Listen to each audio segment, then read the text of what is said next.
Jeshi la Polisi mkoa wa Mbeya linamshikilia Doto Lubongeja, mkazi wa Madundas, wilaya ya Mbarali, mkoa wa Mbeya, kwa tuhuma za mauaji ya watoto watatu wa familia moja kwa kuwanyonga shingo.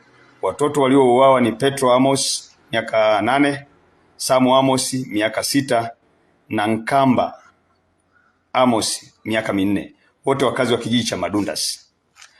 Tukio hilo lilitokea Januari 15, 2026 katika kijiji cha Madundas, ambapo mtuhumiwa aliwaua watoto hao baada ya kuwakuta peke yao wakichunga ng'ombe eneo la jirani na nyumbani kwao.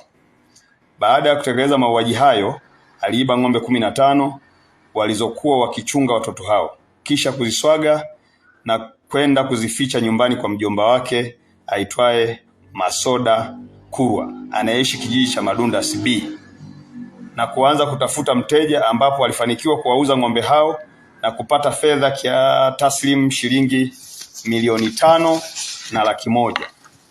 Kufuatia tukio hilo, Jeshi la Polisi mkoa wa Mbeya kupitia askari wa kuchunguza matukio ya mauaji walianza msako mkali na kufanikiwa kumkamata mtuhumiwa Doto Lubongeja pamoja na mtuhumiwa mwingine aitwaye Masoda Kurwa, ambao walishirikiana kuuza ng'ombe hao.